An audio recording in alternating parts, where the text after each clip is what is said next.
Habari Gani. My name is Jackie Grace, and by God's grace, I have been given the honor and privilege to present the Kwanzaa Nashville 2020 NIA Award. NIA means purpose, a commitment to greatness. How do you talk about someone with such an acumen for human nature, with such an auspicious way? An amazing writer. I mean, really, she is outstanding in how magnanimous her idiosyncratic luminescence that flows from her is. An awesome poet. I mean, forgive me for being sesquipedalian, but I'm not trying to get us lost in this circumlocution. She dances, she acts, she is a civil rights enthusiast, researcher, and historian. She's done everything from being a journalist to being a civic leader. She has a master's in civic leadership. She is a truth teller, a podcaster who conjures up engaging, analytical, critical thought. And is just a fantastic human being and a soul who has understood, it seems, her purpose for a very long time. The NIA Award. Who shows up to life with more purpose and passion than you, Tasneem? Congratulations, sister. We are all better because of you. You have shown us what it means to be purposeful, to have passion, and to love. Congratulations. I love you.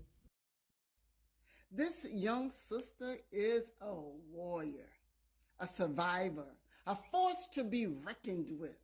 Don't mess with my girl. That's right. She's my girl, my daughter, the recipient of the Kwanzaa Nashville 2020 NIA Award is my beautiful, purpose-driven daughter, Tasneem and Saria Grace. By God's grace.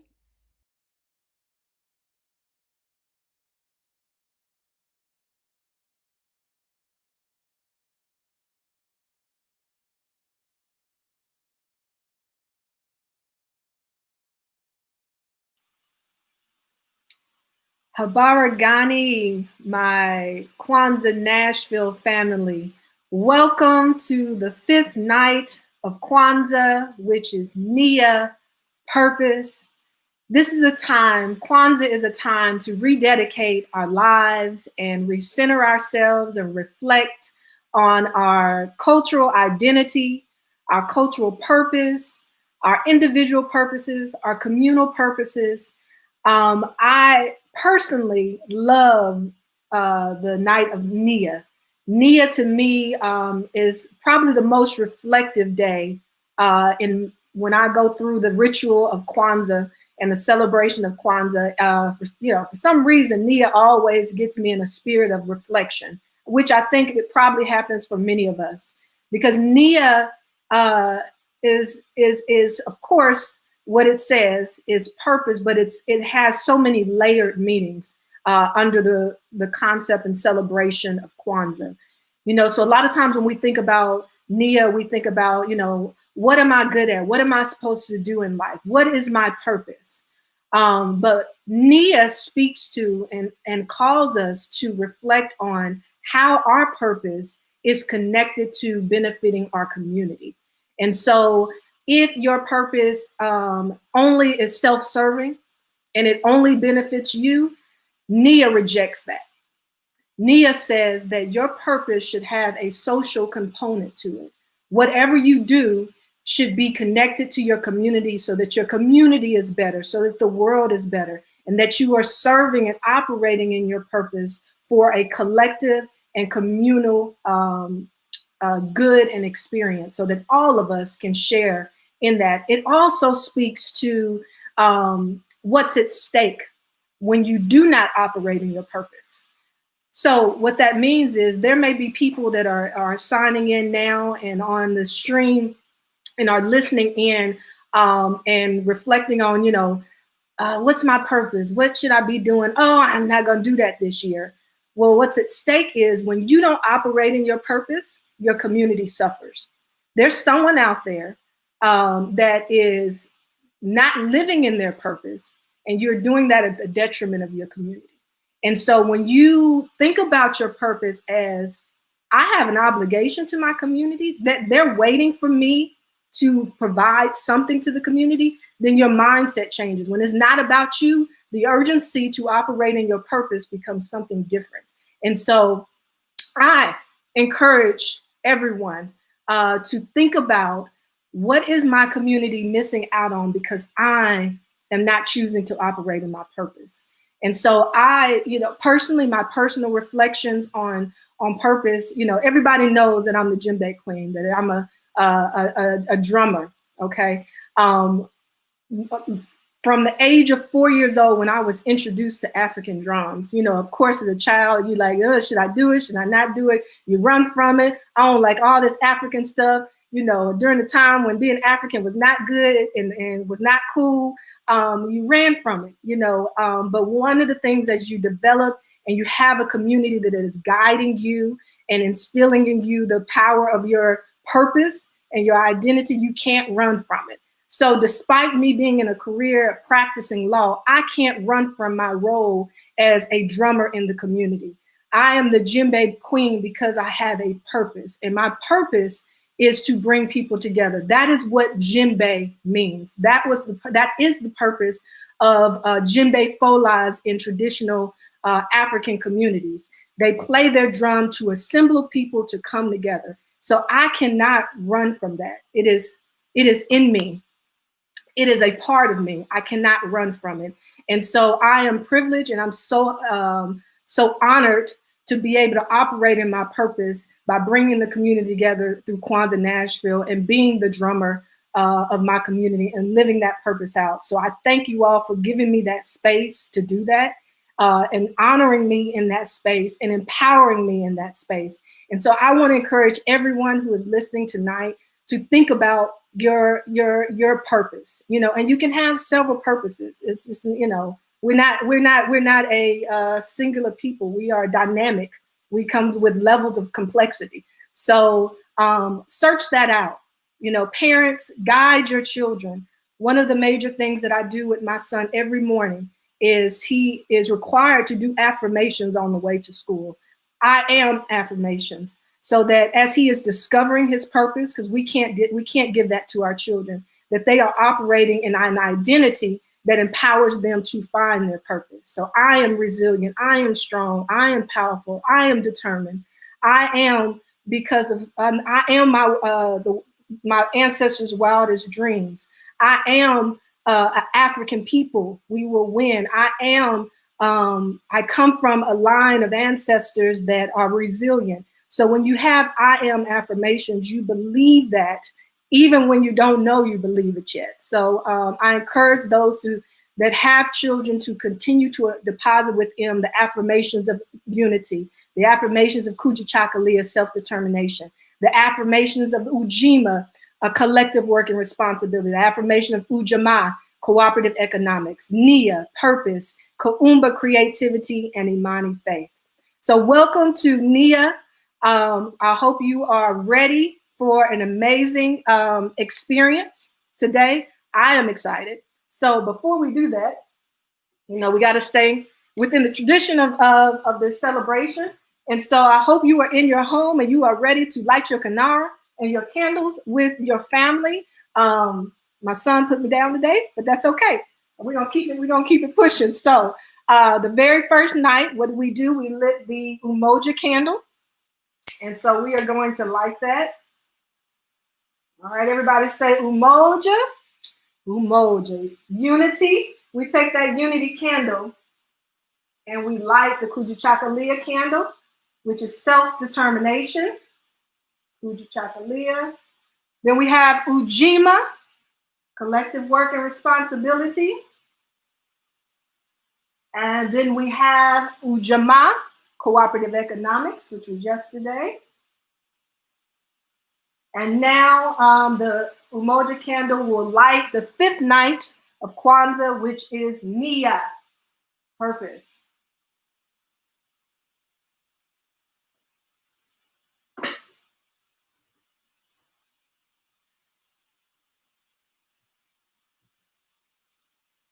All right, Shay. So I think we are good. Got our candles lit. Got our African on. Got my Baba Kwame. You know, Baba Kwame's got to stay with me every night. So you know, right here, I got him intentionally on my heart, so he can always be there and guide me as I am guiding the people in the community by which he started here in Nashville. As a reminder, today I need your tribute videos. So please, we are celebrating and reflecting and honoring the life of Baba Kwame Leo Lillard on Friday, on the first day of the year.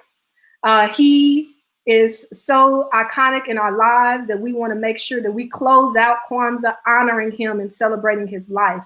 And so in Kwanzaa Nashville, we are collecting community videos. We want to hear from you. A lot of times when leaders in our community pass, we pick on huge public figures to reflect on the life of that individual. Kwanzaa Nashville is about the people. Baba Kwame was about the people. So we want to hear your reflections. We want to hear the community's voice about how Baba Kwame impacted your life, how he was inspiration to your life, and how you plan on, in the spirit of I am my ancestor, living out the living example that he gave, and how that can help inspire your purpose and your calling. And so please email kwanzaanashville@gmail.com your 30-second video tribute.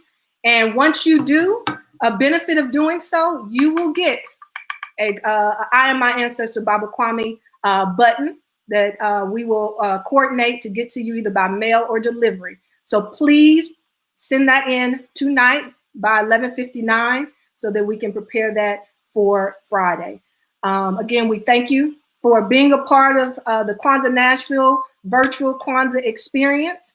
And without further ado, I want to introduce our host and organizer for tonight's NIA experience.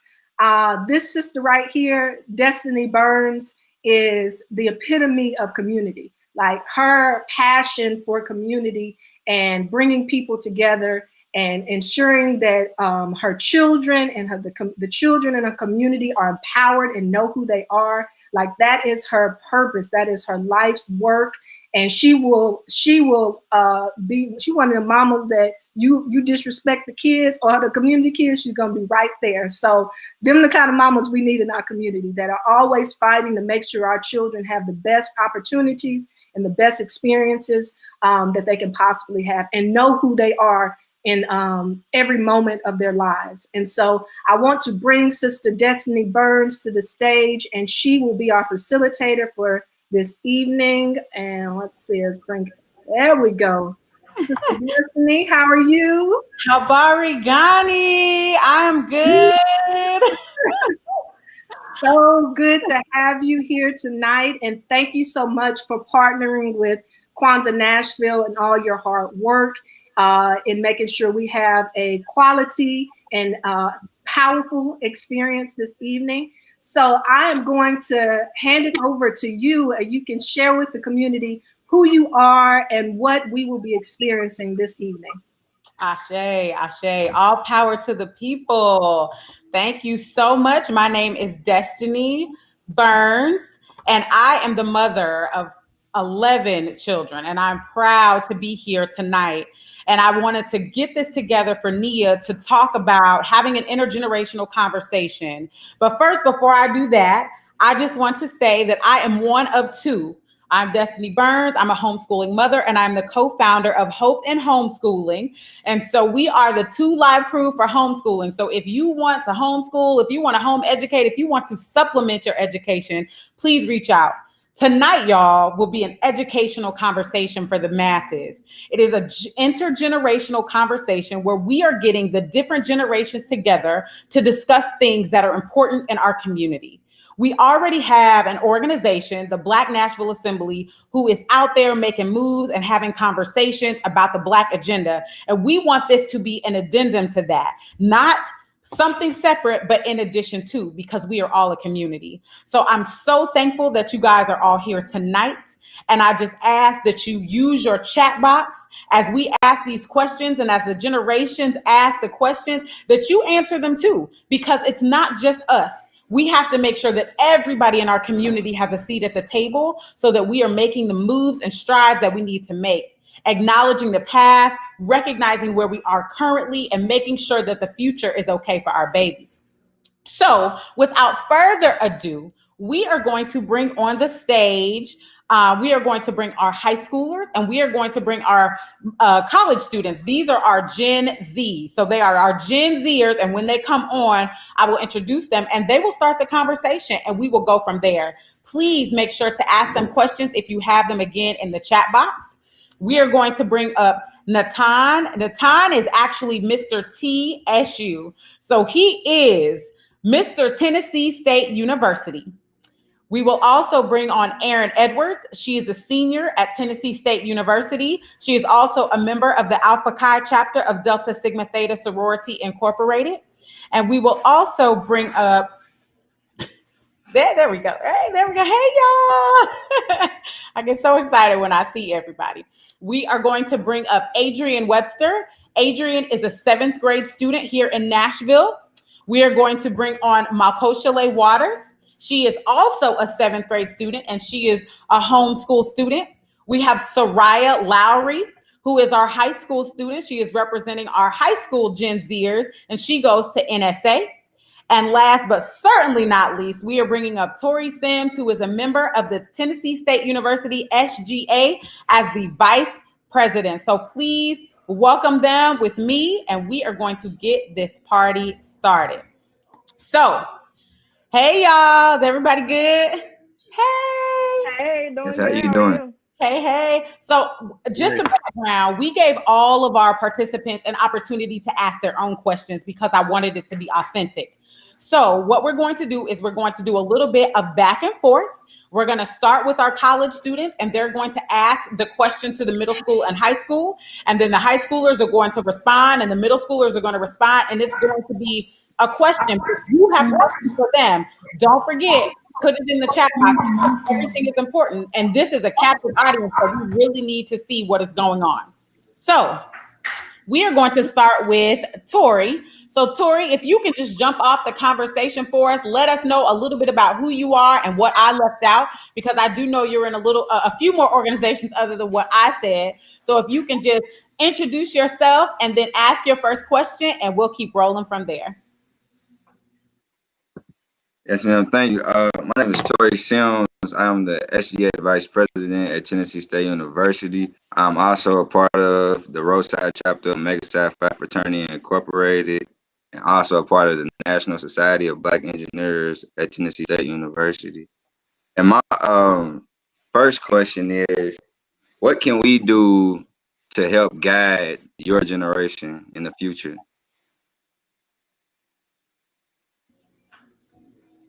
All right, so that is Soraya, Adrian, and Makoshale. Soraya, I'm going to let you go first because you're the closest one to them. And then we're going to follow up with Adrian and Makoshale. So what can they do to guide your generation? What can they do to help you guys out?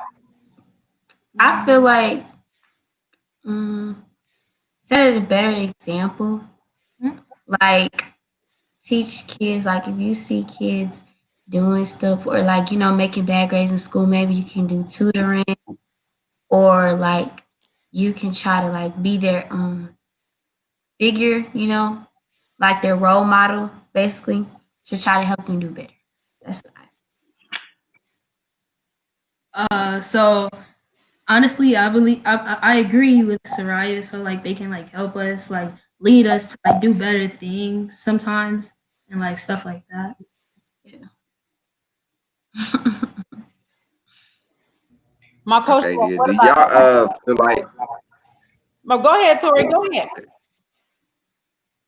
So as of now, like in our current state, do you feel like we are doing a good job at that, or do we need a whole lot more improvement in doing so?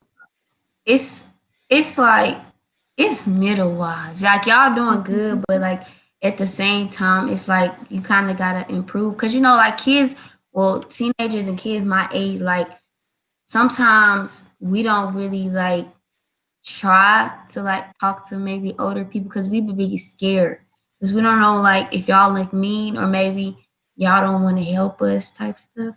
So we be like scared, but y'all are doing an okay job.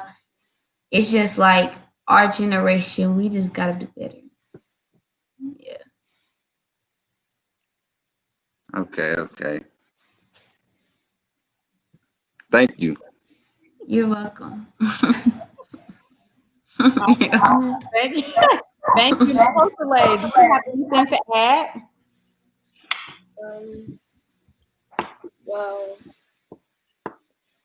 it's more so I'm just like scared to talk to them because sometimes I don't know how people are going to react because not everybody wants to be talked to.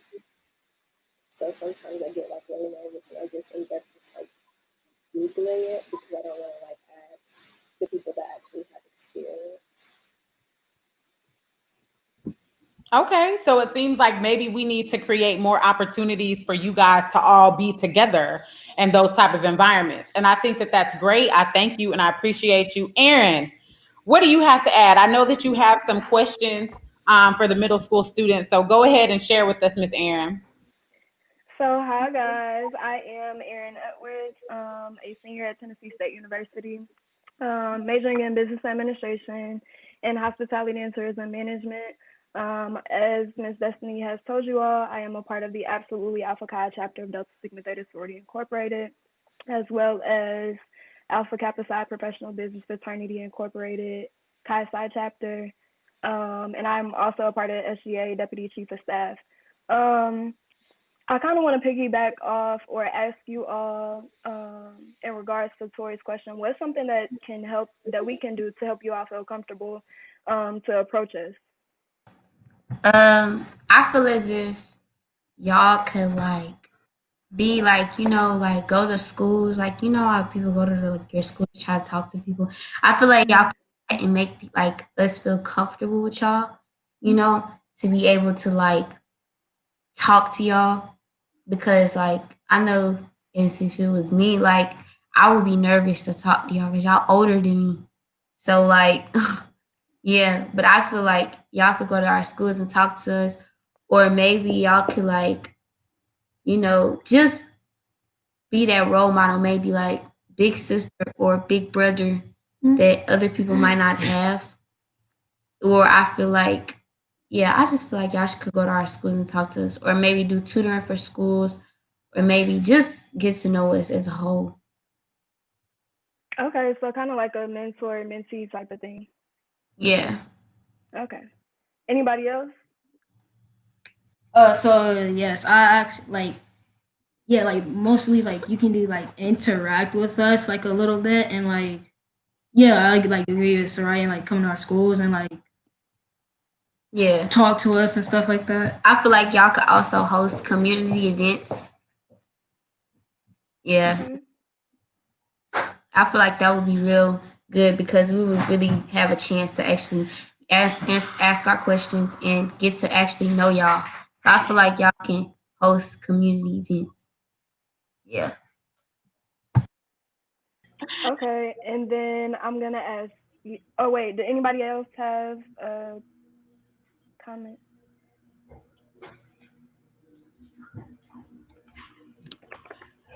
Yeah, Nobody else before I ask my question? Or Naton, you wanna go? Oh yeah, I had a quick follow-up question. So what are some of like events or spaces that you guys would like to see for us to interact with you guys? I just had a follow-up question based off with the response. Okay. I would like to see like maybe like how how like y'all in college. So maybe like y'all can different people from different colleges could come and like talk to us to tell us how it is, or maybe people that's in sororities could come and talk to us, like just that like that, or tell us like the college experience and how it is, and maybe just like do like, yeah, stuff like that. Really, like do college things or just in general, or maybe tell us how it was when y'all was in school or when y'all was our age, and how did y'all like, you know, improve or encourage that? Like, what was y'all motto or mindset? Yeah. Those are great responses. And what I will say is it sounds like we had somebody say a need for the village, and I totally agree. I also think that what it sounds like is that sometimes, am I right in that you guys maybe will hear their voices a little bit quicker than you will hear maybe your parents' voices? Does it sound like that? And do we need to create more Yes. opportunities for you to get on campus? Yes, most definitely. Because y'all are not like, you know, like y'all could be like, yeah, like that big sister. It's like, yeah, like big brother, big sister talks. Yeah, like y'all could be like that motto instead of our parents, because you know it's our parents. So, you know, they way older than us. And like it's not gonna like click, and y'all can like maybe reword it or reform it. Yes. That's Yes, I like to say. I like.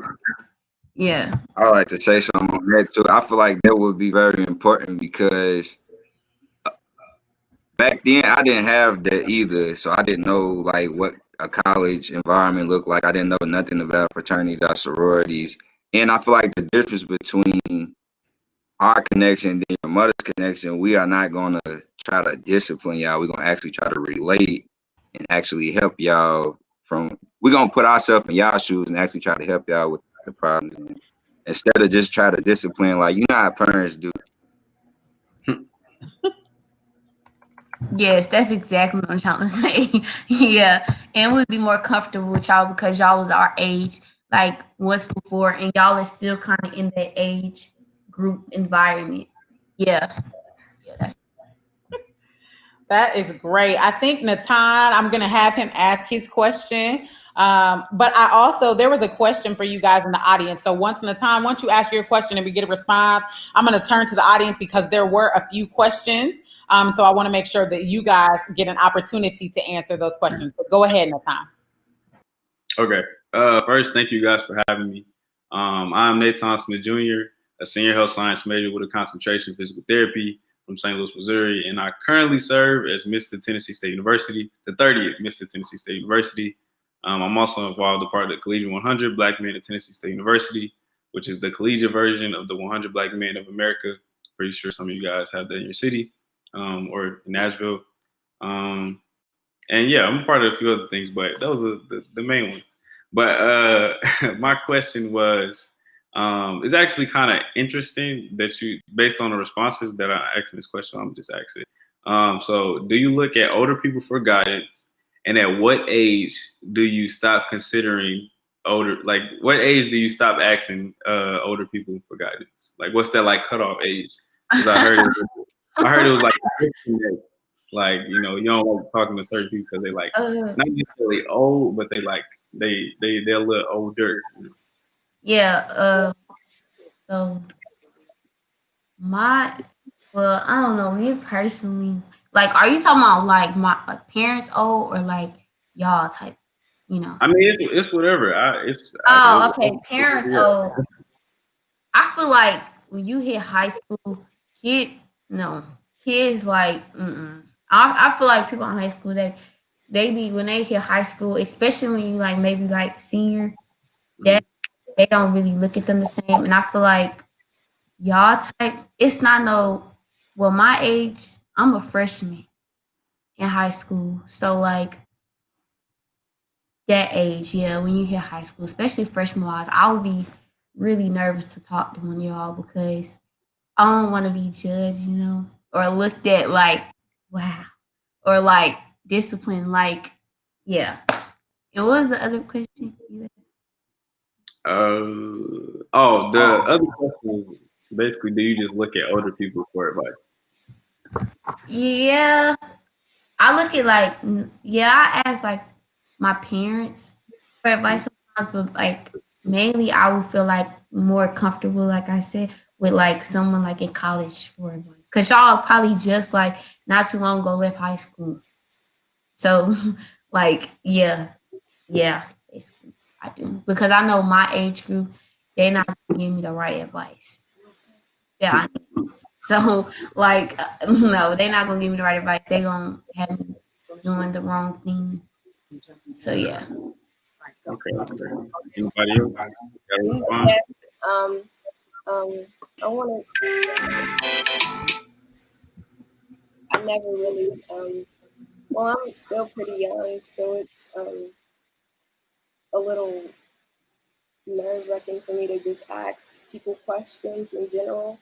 But if I do have a question, I would go to my mom first, more than anything else. But there's not really a certain age that I don't ask for guidance or something. Okay. That's awesome. Thank you guys so much. I really appreciate this generational conversation. And what I will say, I think there is one more question. Nina asked, where else can we connect with you? So I will say, some of our people are being modest on here. We have 2 entrepreneurs in our midst. One of them is Soraya, who is our high school student who has been very engaged in the conversation. And Soraya has a lip gloss business. So I'm going to let her quickly plug her lip gloss business. And we also have a personal chef on here as well. And I'm going to let her plug hers as well, because our young people, they're doing great things. So Soraya, please give us your quick elevator speech on where they can buy some of your lip gloss, ma'am. Yes, ma'am. So hi, my name is Soraya. I'm a freshman at Nashville School of the Arts, and I have my own business. It's called Tasty Lips, and I sell lip gloss. This is one of the products. I sell lip gloss and chapstick, and I do apparel. So yeah, y'all should check me out. Y'all can check me out at www.tastylips.com, or y'all can check out my Instagram at tastytastee_lips. And thank you. Good job, Soraya. I like that you had that sample right there. And then Miss Erin, as we transition, we're going to take our high schoolers off the stage. Thank you so much, high school and middle school. And we are going to go ahead and we're going to transition our millennials onto the stage. And as we do that, Erin, I want you to go ahead and make sure that you plug your catering business. This is the college student. So go ahead and let us know where we can find you and what you can do. Okay, so hi everybody. Once again, my name is Erin Edwards. My business is self-entitled Erin Sharnice. Sharnice is my middle name. So I do catering, meal preps, private dinners, parties, as well as deliveries. And I started that back in September 2017. I've done things over the years. Last summer, last summer I've done entrepreneurial talks with Tennessee State University, as well as other things, collabing with other entrepreneurs within the Atlanta metro area. And yeah. Oh, you can check me out. My IG is my name, Erin Sharnice. And I have more information there about my business. You can DM me, whatever. Yep. Perfect. Thank you so much. And I did want to say, I apologize. Thank you so much, Tanisha. I will go ahead and ask the questions. We did have a few questions from the middle school students to the college students. So I want to make sure that you get your question. I think it was only really one question. And the question was for our college students, how hard is it to move away from home and manage your life financially? And how do you know if you choose the right career path? And then what is your backup plan?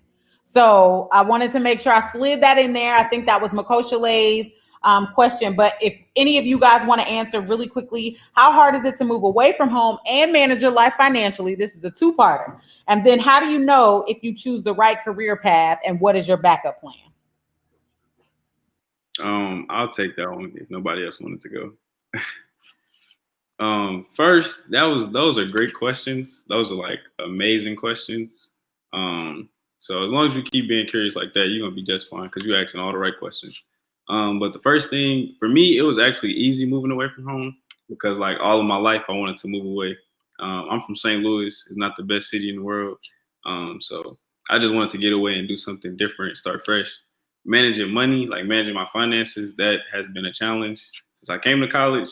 But I have gotten better as I've gotten older. So the best thing I can say is just keep working at it, and just try to have a plan and be strategic about it. Because if you just keep working at it and keep practicing, like putting money to the side every once in a while, and eventually you're gonna start saving a little bit more money, and then you can see the results like towards the end.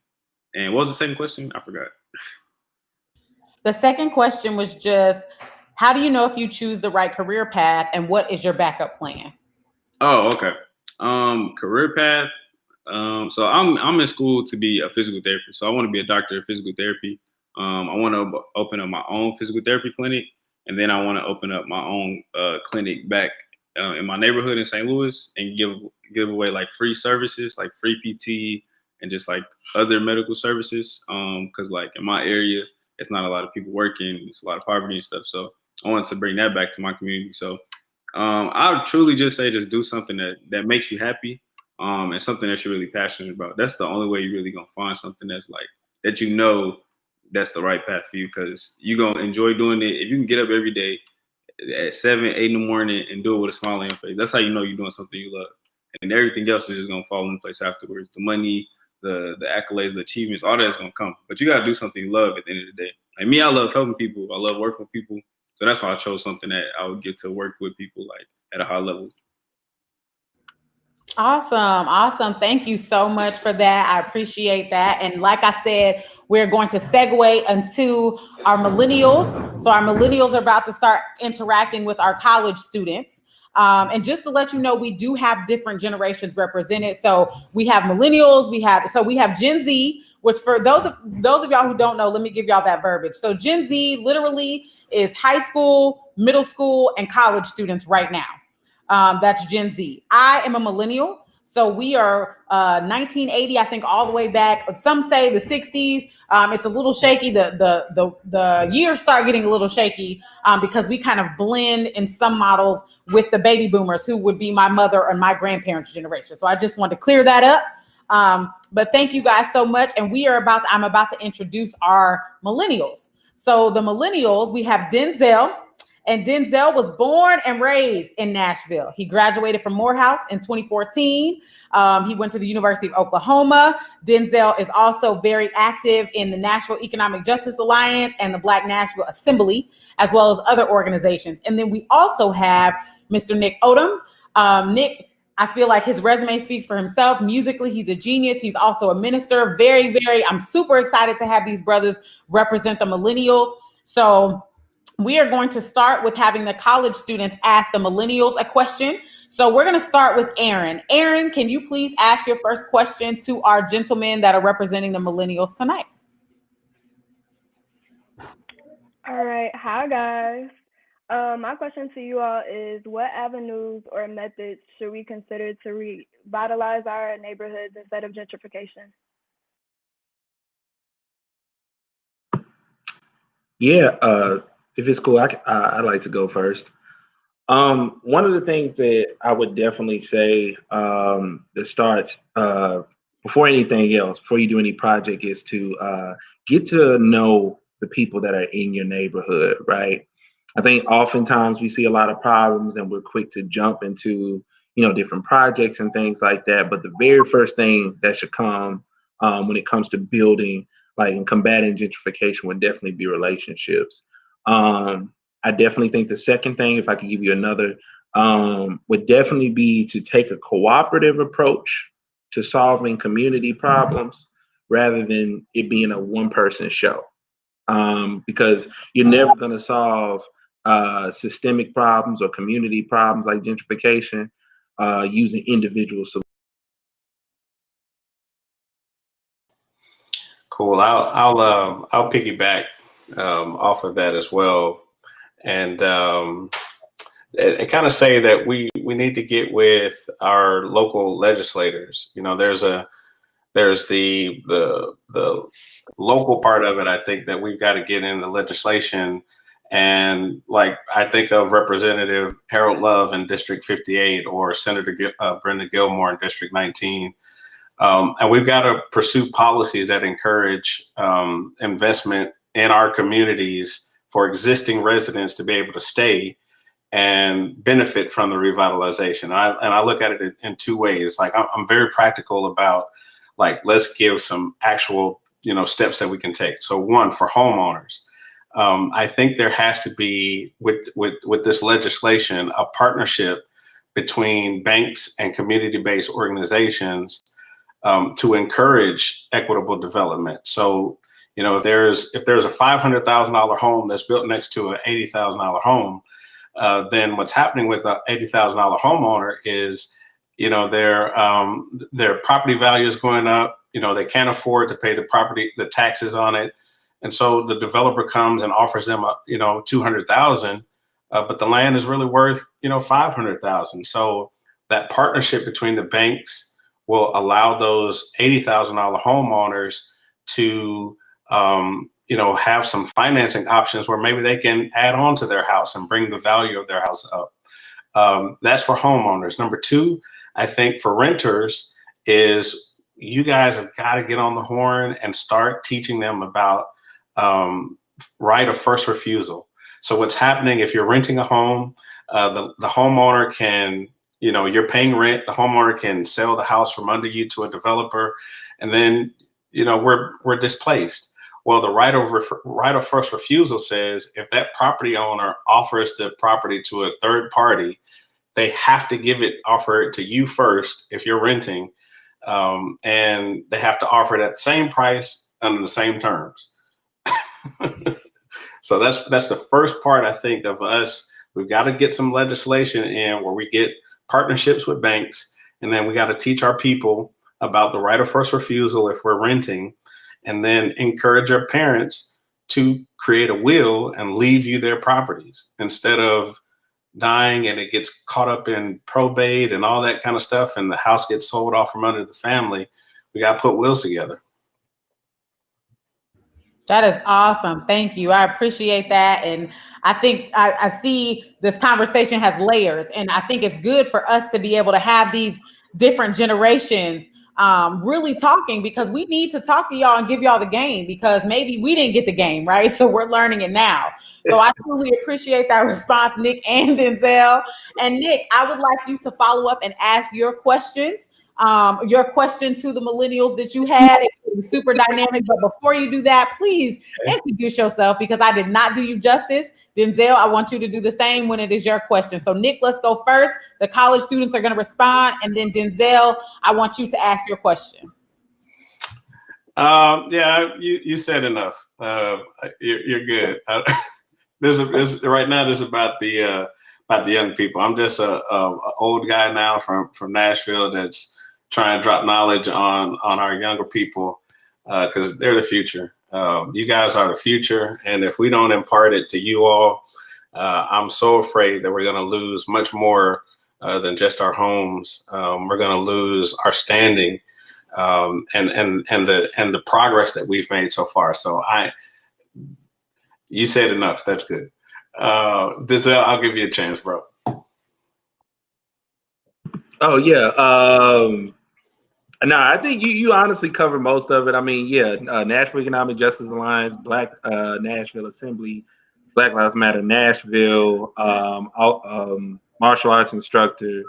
Yeah, no, but you covered it all. You definitely covered it all. Okay, I'm just making sure. I like to give my family their flowers while they're here, right? Like I gotta make sure that we get it in. So I want to let them know these are also two dynamic entrepreneurs as well. Denzel is about to have a martial arts academy at the Infinity Center. And so I want to let everybody know, and obviously it's called Max Kung Fu Institute. So if we want to teach discipline, contact Denzel on his social. We also have Mr. Nick, who did not, again, say enough.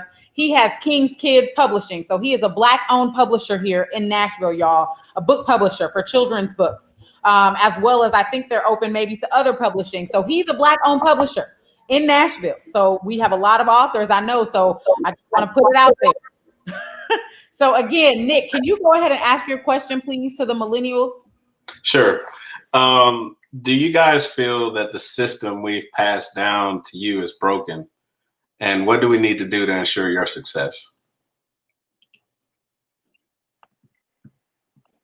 When you say system and being broken, can you elaborate a little bit? Like, sure. Like, first we can break it up into tiers. Like, do you think the education system is broken? Or I think more specifically, really what I'm driving at is like the system where in our communities, like, do you feel like, I remember in older communities, I used to talk to my grandma, and she would, there was recipes and stuff that she had that, you know, she passed down almost in the communal sense. Like, do you feel like the system of family, the system of community that we've passed to you is broken?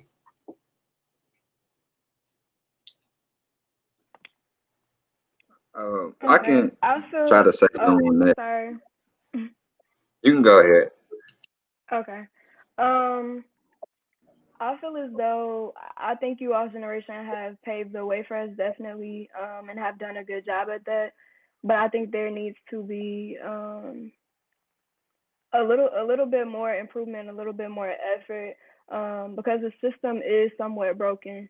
And yeah, I think it can be improved just by giving us the game and doing a little bit more to ensure that we don't do the same, or that we do better for those that are high school and middle school students and those that come after them. Yeah, and then with me, I wouldn't say it's broken, but the system has changed a lot. I know y'all the generation that our parents is in, so majority of us is raised by y'all, and like back then social media wasn't really a big thing. It's just like our generation and the one up under us is misunderstood now and misguided. Like back then it wasn't too much of the, hold on one second.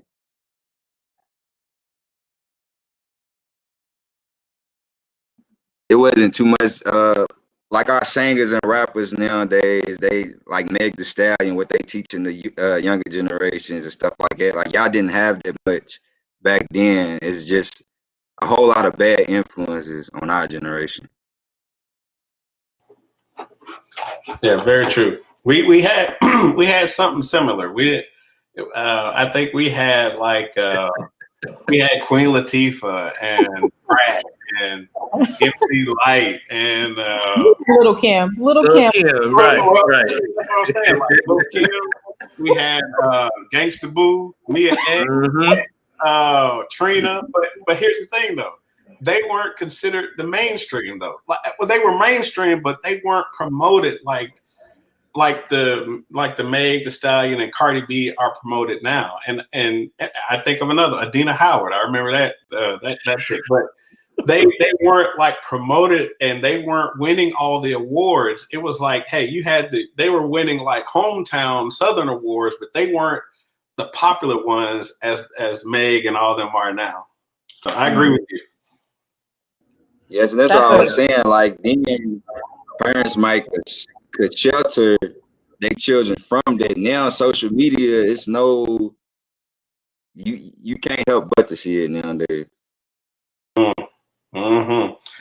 That's now, I don't want to jump the gun, but that's one of my other points. So I'll wait on this social media.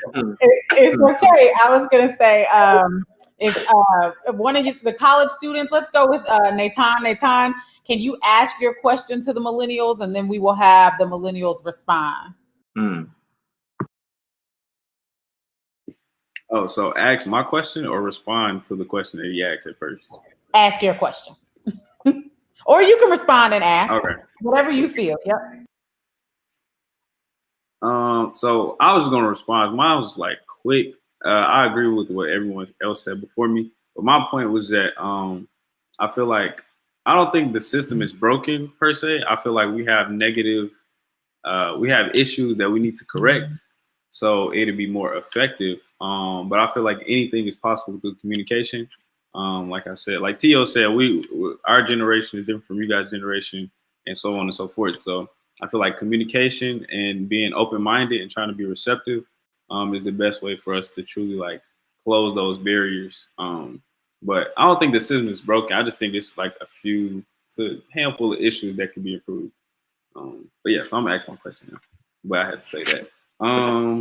So my question is, what is something that the generation after you can do to help create a better future for the community? Ooh, I'd like to answer that one. Go ahead. So I would say two things. The first thing I would definitely say, and it kind of goes back to my earlier point about community, I think you have to connect or reconnect yourself to previous generations, the greatness that preceded you, right? Because as the saying goes, if you don't know where you come from, you don't know where you're going. And I think one of the things that is being intentionally done to your generation, and it happened in our generation as well. But one thing that's being intentionally done in your generation is history is being rewritten. And so one of the things that I think is really important is just like making sure that you remain connected to previous generations, reconnect to the elders. Absolutely. I think the second thing too, on the other end of that, is to trust in your creativity and your ability as a set of fresh eyes in the world, your ability to create something that we've never seen before.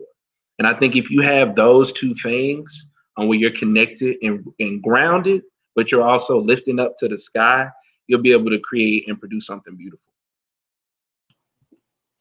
And I'll piggyback to say, something that you guys can do to create a better future for the community. And this might be a little rough initially, but if you hear me out for a second, maybe we can get through it. Change your perception, you guys' perception of social media. Social media is creating, in my opinion, a narcissistic generation.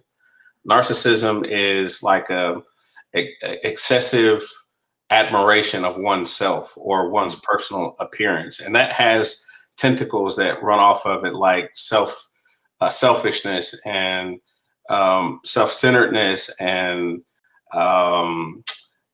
lack of empathy. So if you guys change the way that you view social media, because there's a lot of stuff that's working in the background that you guys maybe not understand.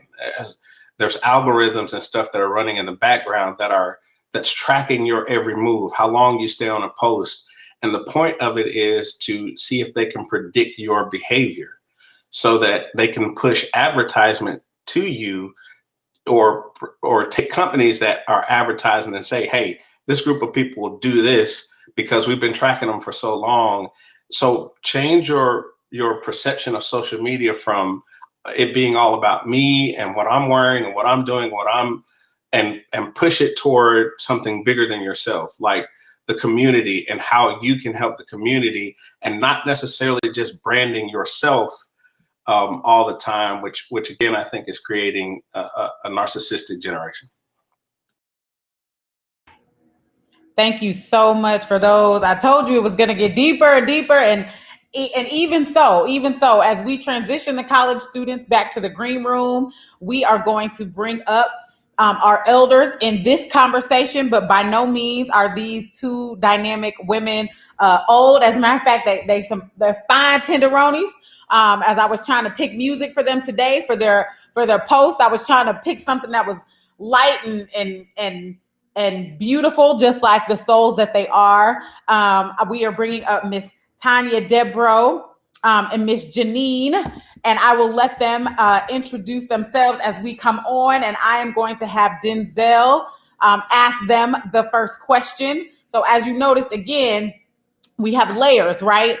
We have so many comments and questions, and I thank y'all for the feed, but we are going to go ahead and get to it. So Denzel, if you could ask your first question, please, to our elders, and then we will keep this conversation moving. Thank you.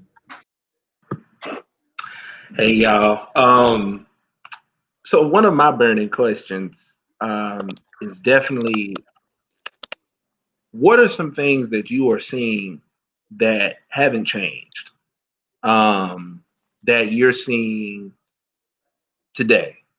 Something that isn't new under the sun, that maybe particularly my generation, millennials, are experiencing and think is new, but y'all see and y'all are just like, nah, this isn't new. We've been there, done that. Can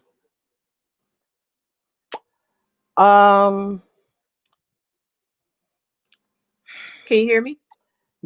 Oh, is that you, Janine? Go ahead. I'll follow you. You'll follow me? Okay. Yep.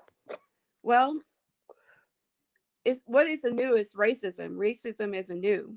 How we respond to it is what's the difference. I think it's brand new to your generation, but for us, it's been a lifelong fight. So what I say is that you should always listen carefully, watch carefully the people who are around you, and always stand up for yourself. Do not allow anyone to define who you are. So if you're in a situation in the boardroom, you don't change who you are.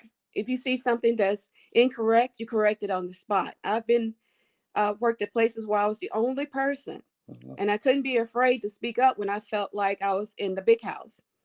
I went to a dinner, and the only person there other than me were people serving. So I made sure that when I went back to my office, I let them know that they need to diversify the wait staff.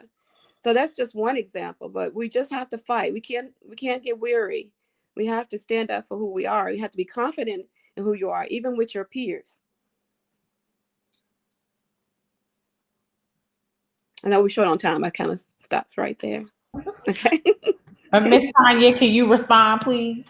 Totally agree, Janine. You stated racism. My term is white paternalism. Is not new. Mm-hmm. It is a lot more blatant now, out in the open, but none of that is new.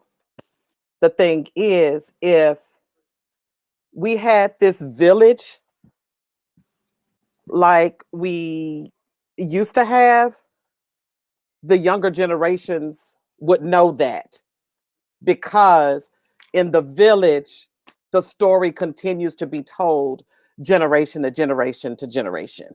I know that because I come from a huge multi-generational family, and stories were told from my great-grandparents to my grandparents to my parents to us, and then we tell, our children and whatever, so that when they come through, they're not blindsided by a bunch of stuff. When my daughter, my oldest, went to college, second semester her freshman year, she called me and asked me if I was a prophet. No, fool, I ain't no prophet. What are you talking about? And she was like, Mama, all of that stuff that you told me, I'm seeing it now. So it was nothing new. She wasn't taken aback by it, but she remembered the things that she was told. So she was better equipped on how to deal with it. So it didn't blow her mind. So like I said, we just need to keep that dialogue. The older generation doesn't need to immediately have this ill intent when someone from the younger generation speaks to them. And then the same needs to go. The younger generation needs to not think that somebody older, when, you're trying to be educated or impart some wisdom, that comes from a place of well intent, not ill intent. So that's it. Thank you so much. And that response, Ms. Tanya, actually segued into Nick's question. So I'm going to have him follow up, because Nick's question was really actually goes into your answer, but I think he was possibly looking for something more. So Nick, I'm going to have you ask that question. And then we had a question in the audience that I do want to highlight that can really be answered, I guess, by anyone on the conversation right now before we close. So Nick, could you ask your question, please? Sure. I'll ask it and then give a little bit of context. So my question is, what happened to the transfer of information? So I've actually gone to a lot of older men before, and it's like, hey, I'm here for you to teach me. Like, I'm here to learn. And it's like I get met with, well, you think you can take over, you think you're better, and it's like, I'm not. I don't think any of that. I'm here to help and try to learn. But it seems like there's a block from you guys' generation to us. Like, you don't want us to take your spot, or you don't want us to outshine you, and that's not what we're trying to do. So what happened to the free transfer of information? Woo! I'm so glad you asked that question. Hey, Nick. Okay, so woosah. Not every boomer, and let me just put a disclaimer out there. I'm in the very last year of the baby boomer, so I'm the baby boomer. I just want to put it out there, okay? I'm a 64 baby boomer, but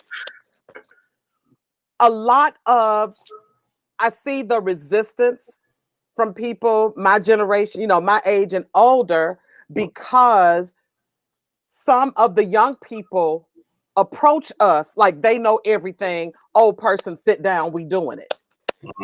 So when that is the first introduction, and when that's the first, second, and third introduction to the younger generation, who had your wonderful ideas.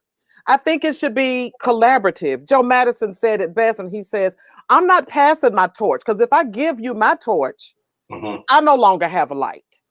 So we need to light your torch. And you need to accept our light because it's valuable. And we can learn from each other. That's the problem. I have run into people, you know, I don't know what your age is, but it's like, well, who she thinks she is? And then the stuff end up going to pot, and then you're looking crazy. I tried to offer some advice, tried to tell you, you didn't want to listen. So I totally get that it's not, every older person doesn't come from that mindset, Nick, and every older person didn't get somebody like you initially when they came on board. That's good. Man, that was like that was deep on a. I was like, what? And you got, look, Miss Tanya, you got all the comments lighting up now. Now I got to put it on a shirt now. Share the light. Share the light. Don't pass the torch. Share the light. Okay. Yeah, I pass the torch. I'm in the dark. It I ain't is. gonna be in the dark. It is. But I would like to comment. No, go ahead. Yes, Miss Janine. I'm kind of an unusual kind of person because I welcome young people. I've been a youth director. I spent much time with young people all my life. I really welcome young people. That's how I find out what you're talking about, what you're doing. And you really have to take a case-by-case situation, because I welcome young people into my organization because you guys know the technology, you know what's happened, what's the next thing. If someone's threatened by you, then that's not the right fit. You need to move on to somewhere else where someone's going to mentor you, bring you in, make you be a part of their group. A lot of older people don't take time to listen and pay attention to young people. And if they would stop and listen, they'll find out a lot of things that are wonderful about the union between the two. We need each other. Unity is so important right now. And we don't need to be divided because our community is in big trouble. So I was listening to the middle schoolers and the elementary. You know, the thing that was this different is we grew up in church. And so that was the training platform for everybody. So everyone had an opportunity there. You trained people how to speak, how to stand there and take it. And when they went out into the corporate world, they learned those skills and they were able to handle whatever came their way. I think what's different, you don't have neighbors who say, hey, little boy, come on over here. Let me help you with your reading or your arithmetic. Or the lady sits on the porch. It was a nosy lady across the street. You know, we didn't get away with a whole lot. You know, your phone would ring before you could hit the door. So community has to start being a village again. And younger folks have to know that everybody's not trying to harm your child. They're trying to help and love on your child. Love and kindness and character needs to improve. We really need to lift up each other and listen. And if a young person makes a mistake and don't quite meet that deadline, you let them know. And then the next time you get them a chance and help them to meet the deadline. Because sometimes they're like, oh, I'm busy, I have to go and do X, Y, and Z. With us, we're committed. We're going to get the project done no matter what. It's going to happen every year at the same time. Janine, I think you and I both work a lot with children. I have 4 of my Yes. own. I helped raise my 3 godsons. I was band booster for Maplewood for 4 years, youth choir director for 20 years, taught teen vacation Bible school. I love my babies. They call me Mama T. I'm a village mama, always have been, always will be. And again, I had very close relationships with my grandmother and her siblings. So it's all just like this whole NIA conversation is, it's all multi-generational. Everybody has something to bring to the table. And the sooner we all understand that and stop turning our noses up because it's a younger person or it's an older person. And, you know, if everybody would just stop and listen for one hot minute, you will realize that everybody has some value in what they have to say. Thank you so much. I appreciate that. Ashe, I do. I think sometimes we take for granted these conversations, and we're in spaces, but we don't really get a chance to have these conversations anymore, y'all. And so I really appreciate COVID doesn't help. And COVID doesn't help, right? I really appreciate all of these conversations. I really appreciate this. And I want to get a chance to ask a question to everybody who's here right now. It was one of the questions that passed us by in the myriad of Facebook comments, but I wanted to make sure we got back to it. And it was asked by Bonnie. And Bonnie said, what is the next shift for our generation on handling racism? So I think that's a beautiful question, because one of our college students, and for the sake of time, we're not going to get a chance to hear the millennials and the baby boomers really have the conversation. But one of our college students kind of asked a similar question when they said, based on everything going on in today's world, are you all proud of the current state of the Black community? And how do you think you all played or didn't play a role? And so I wanted to try to tie those two in, because how do we deal with racism? Because, you know, the whole hashtag, our hashtag for Kwanzaa is I am my ancestor, right? But that came from the shirt that said, I'm not my ancestor, right? And so we're automatically assuming that our ancestors wasn't about that life, but they were. And that's why we're here today. And so I want to kind of ask that question on behalf of the college students, but also on Bonnie, and I can break it up. So Bonnie's question again was, what's the next shift for our generation on handling racism? And then our college student asked, based on everything going on today, how are you proud of the current state of the Black community? And how did you play or not play a part? How did your generation play or not play a part? So I'd like to start with that one. And I kind of want to build off of a point that was made earlier about social media. So I think in the age that we're in the age of big data. We are in an age of increased surveillance, not only amongst individual Black folks, but just like globally. And so one of the things that's going to be very prevalent is that if we are not careful, and we allow things to happen the way that they are, the system to develop as it is, the globe is going to become an open prison. And I say that because we are experiencing so many, whether through social media, through various algorithms that we use our computers daily, to where some of those systems of oppression that are being used on us are being transferred into that technology, and it's allowing that to become stronger and split us up even more. And so I think the best way to deal with that is to really dig deep into practices like this, where we're really really utilizing any and every form of communication to build with each other. And I think because of the prevalence of this global problem, and it's always been a global problem, I think it's going to require us to not only build with each other locally, but also really lean into that Pan-African spirit and reaching out to our brothers and sisters on the continent and all across the planet, right? And so I really think that's a way we can deal with that. As far as Black community, I think a lot of the things that we're seeing haven't really changed as far as the struggles. Like, I just think the difference is the presentation of those struggles, or the time period. And I think that as far as like my contribution or the generation's contribution, I think we're trying to catch up to zero because of the social media age. We've been bombarded with a lot of misinformation. History's being rewritten, as I was saying earlier. And so there's a lot of our people that's being put behind the 8 ball, right? So we gotta play catch up to get into the positive. But I think we have a lot of potential with the technology, with our creativity, and with our connections if we choose to make them.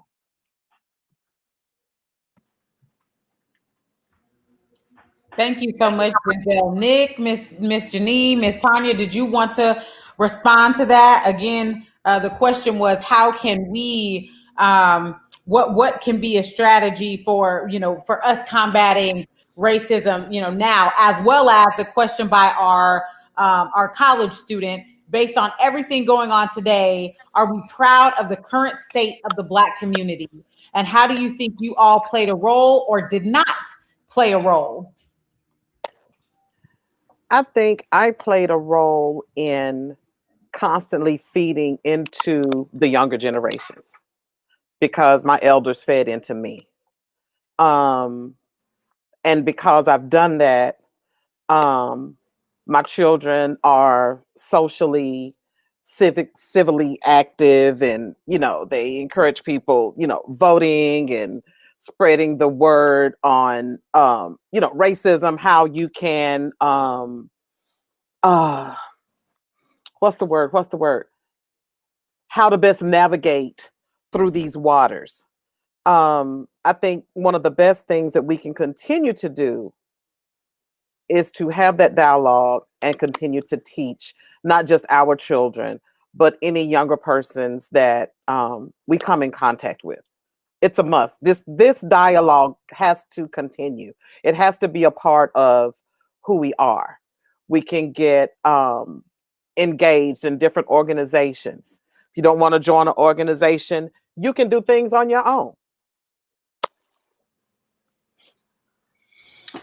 Yeah, I'll say, and this may be, I tend to stay on the controversial side a little bit, but to combat racism, I think we have there's enemy without, and I think that's what we've been driving to eradicate is the enemy, the external enemy. But there's an enemy within us.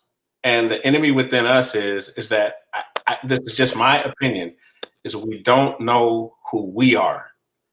So if I know who I am, and yes, there are different levels. There's systemic racism. There's all kind of, and this is too short of a platform to try to peel back all layers of that onion. But just in a general broad sense, if I know who I am, it doesn't matter what you say about me. I am confident in who I am, and I know who I am. So your words don't affect me.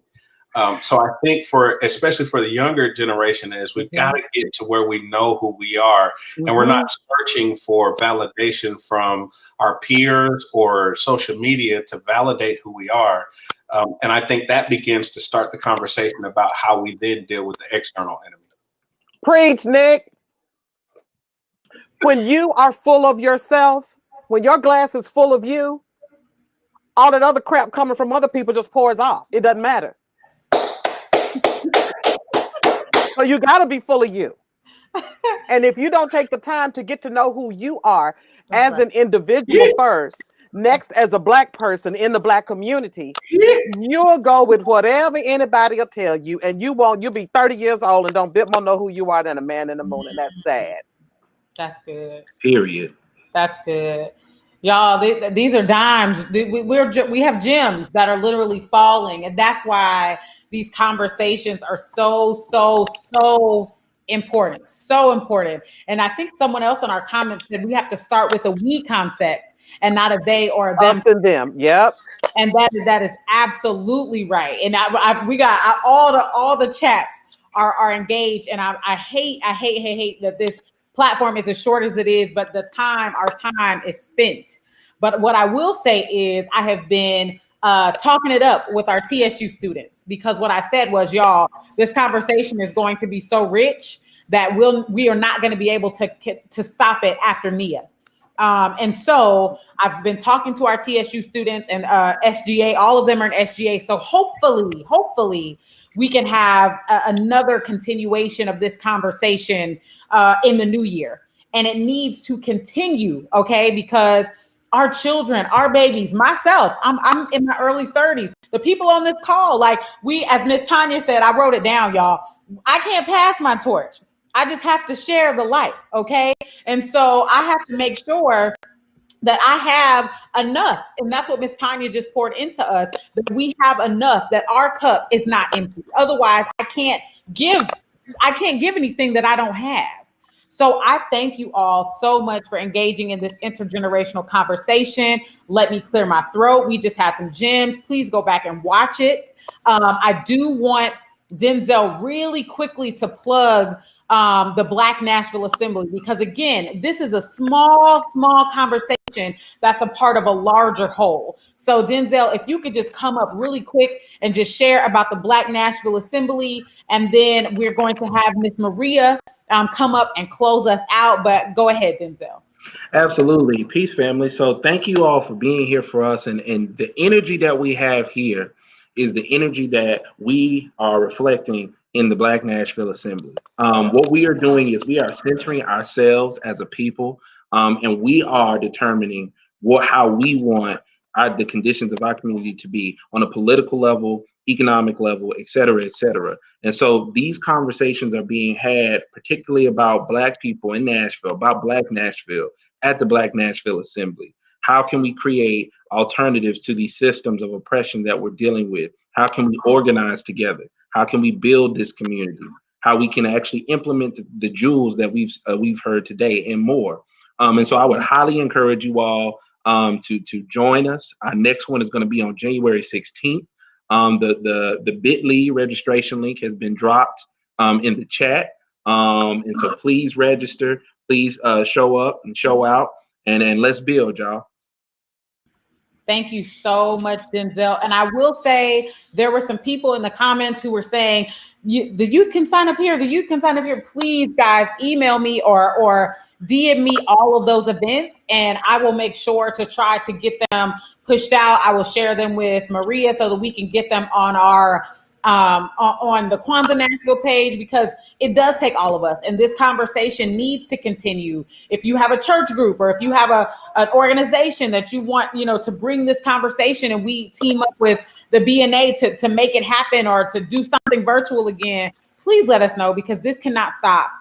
This cannot stop. Thank you, Jamel. He just put it back in the bit.ly back in. I believe it's free. Am I right, Denzel? Like, there's nothing. It's just you register so they know you're there, correct? It's free. It's free.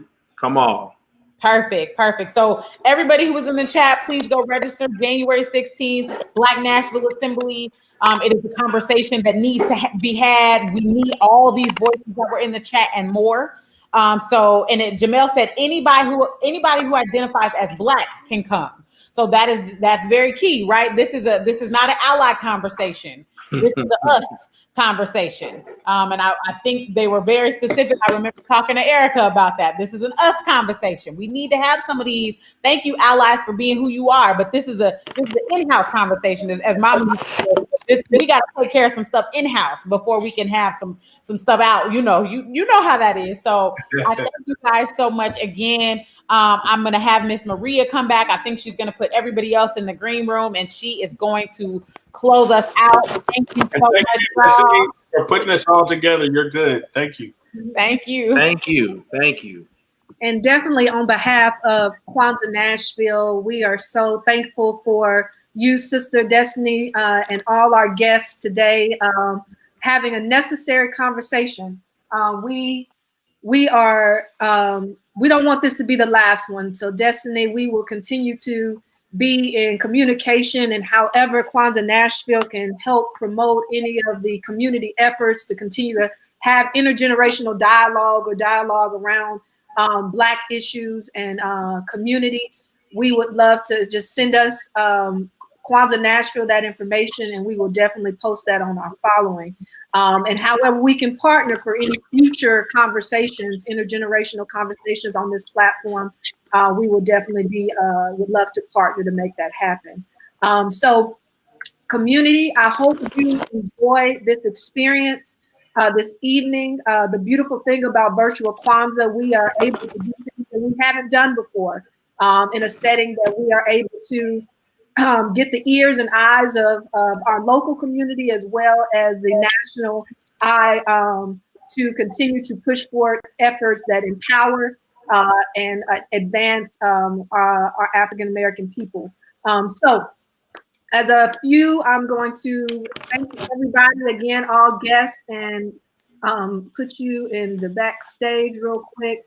Have a great night, guests. Thank you so much. Sister Destiny, I'll keep you with me for a moment. But a few announcements again tomorrow.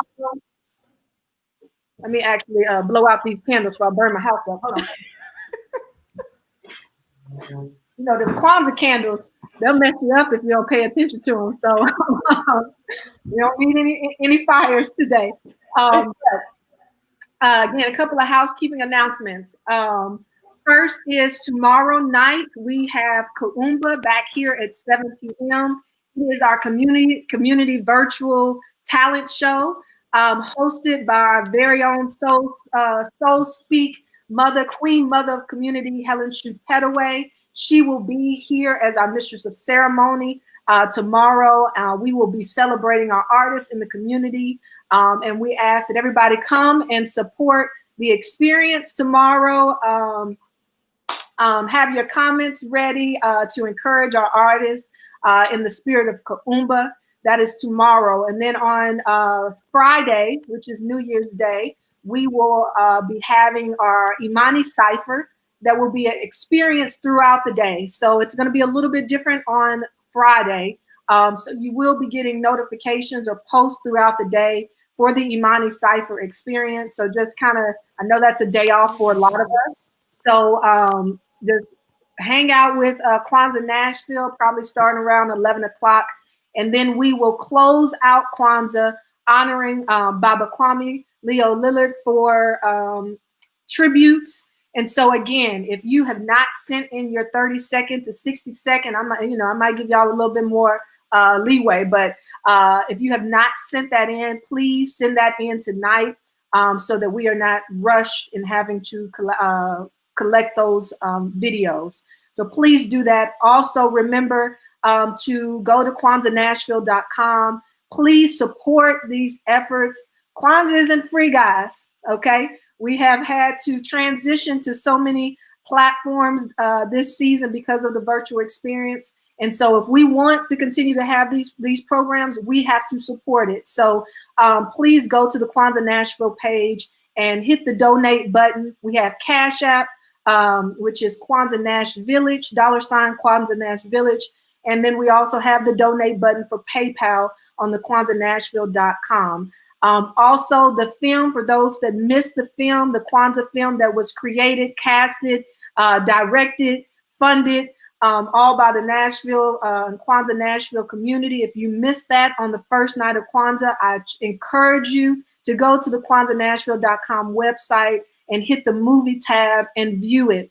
Please share it. This is our story. This is a historical document of the Black cultural community here in Nashville. And so I am asking everyone who believes in creating and supporting this documentation that is historic, that we've never had, please support it. $20, $5, $100, whatever you can do. We all understand we are in a pandemic, but we also are spending our money on a lot of other things. So if we want it, we have to invest in it. So please be sure to support that so that we can continue to have the platforms, have the restream, have the websites, and the community support that. The community pays for that, all right? So thank you so much for those that have already given, who always continues to be generous every year. Please do that. Let's carry it together. The African proverb says that when the ants come together, all their mouths together, they can carry a elephant. And I believe that it takes all of us, all our contributions to make sure that we are walking in Black excellence every day. So have a great night. Live in your Nia, live in your purpose, because your community is waiting on you. Your community needs you. And our community needs to walk in excellence. And we can't do that when our foot won't decide to be a foot, all right? And our hand won't decide to be a hand. So we need everybody to do their part so that our community prospers, grows, and thrives every day. Have a great night, everybody. Harambe to my people. Harambe. Harambe. Let's pull together. We will see you tomorrow night at 7 p.m. Be blessed. Good night, Destiny. Thank you. Bye.